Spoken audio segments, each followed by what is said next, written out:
Kasi marahil ay may mga nakapansin na rin sa inyo kung paano tayo ipahiya ng ating sariling presidente.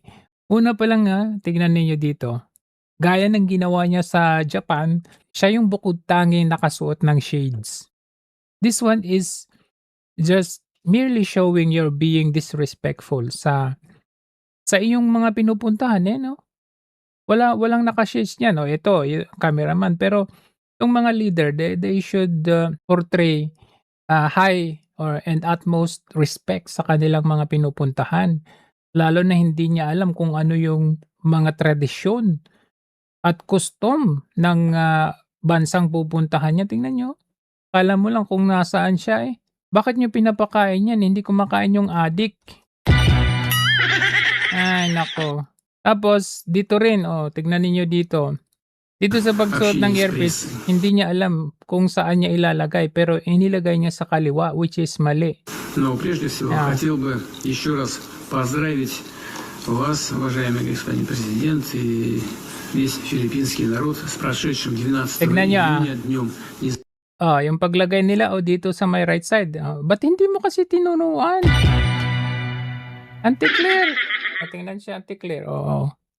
Diba? Dapat ikaw na lang naglagay. Ganyan dapat. Actually dito, ito yung hindi niya alam kung paano niya ilagay. Ayan, yung meeting with hindi niya alam. Parang nalilito pa siya out of this world. Patayo pa ata sana si Auntie Claire para tulungan siya. Sabi, natatawa din si Putin eh. Ayan, hindi niya alam. Pero si Auntie Claire nailagay na pati yung kanyang gabinete nailagay na Alam mo yung tingnan mo umupo siya dito. Parang unprepared, tingnan niyo Pag upo niya, yung mga tauhan niya nakalagay na. Nakalagay na Ayan Tapos si Auntie Claire nakalagay na rin. Pero siya, kailangan pang signalan ni Putin na ilagay mo. Sabi niya oo. Ano yun? Ano yun? Ano yun? Totoo. Natatawa si Putin. Walang iya. Wala bang ganyan sa bundok? Tingnan mo saan niya nilagay. Dito maling-mali. Nahuhulog pa. Uy. Yung mga tauhan mo, nilagay nila sa kanilang kanang bahagi. Ayan ayan. Ito naman, si Auntie Claire. Tapos yan, nilagay niya doon sa may kaliwa. Ganon din sa ganon din sa meeting ng mga leaders. Tingnan nyo, Doon din niya inilagay. Nakakaya talaga to.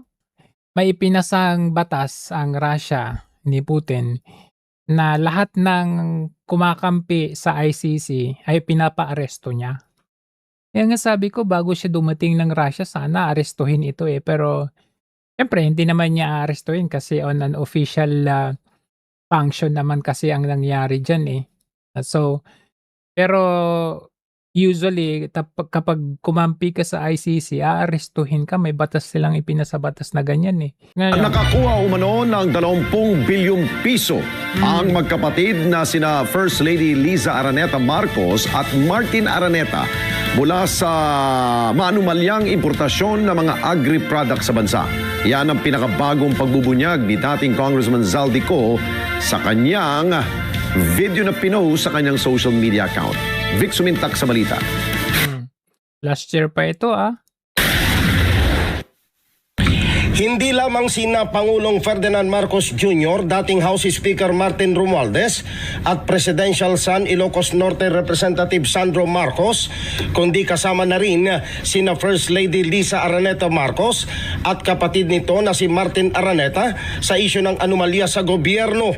Sa pinakabagong video ni Con na naka-upload na sa kanyang Facebook account, kinupo umano ng First Family sa pangunguna ni First Lady Liza at kapatid nito na si Martin ang operasyon ng sugar, onion at rice importation sa bansa. Kung diba yan yung isiniwalat ni yung dalawang nagsiwalat niyan si Professor Clarita Carlos at saka si Montangang Tulfo. So, anyari? Tumiba ang mga ito ng 11 billion pesos mula sa Standard Operating Procedure o SOP sa Bureau of Customs o BOC, bukod pa sa 9 billion pesos na koleksyon mula sa sugar. Sinabi ni Ko na kinausap ni Pangulong Marcos Jr. si dating Speaker. Alam mo na, kahit nga hindi nila sakop, sinasakop nila eh. Lahat nga, kahit nga imposible, ginagawa nilang posible eh. So, 'di ba kahit nga yung ano sa DOJ pinapakialaman ni Ombudsman, 'di ba?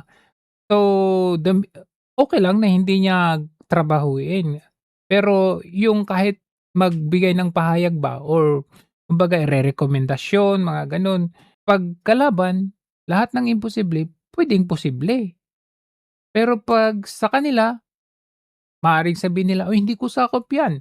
Romualdez sa Tacloban bago ang kampanya noong 2025 midterm elections upang tumulong sa gastusin ng mga kandidato ng administrasyon.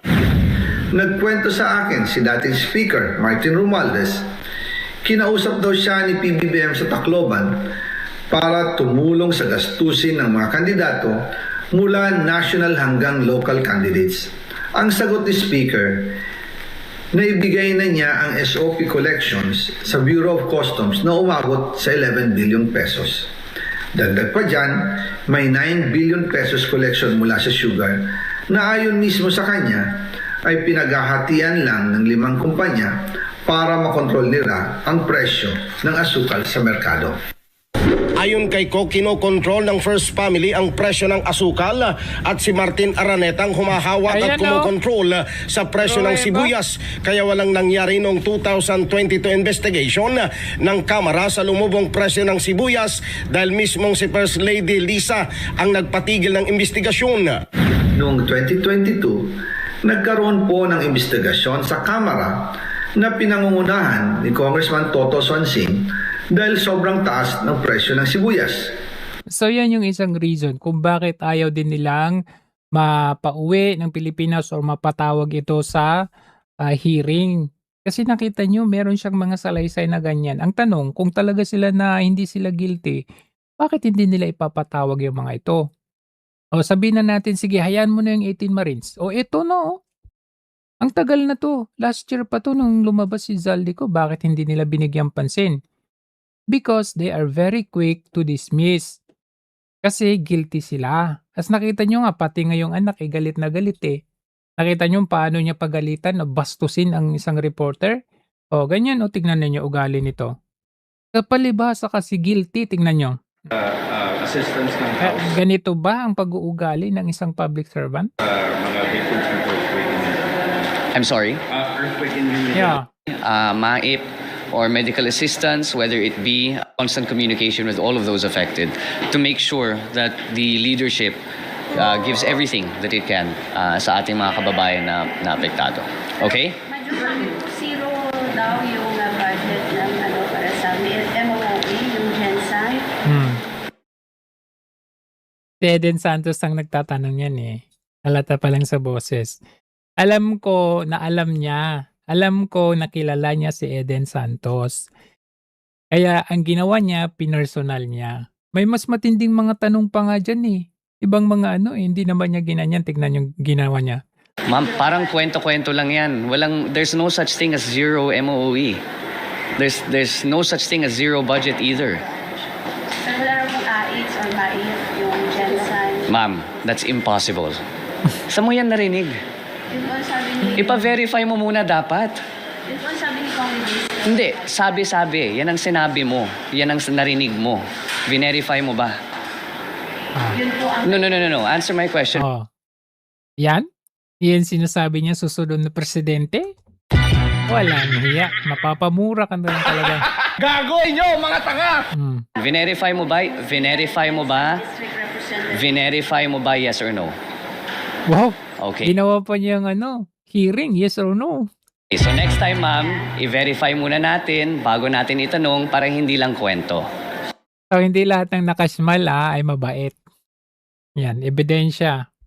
Okay? Hindi, tinatanong kita. Anong tinatanong kina?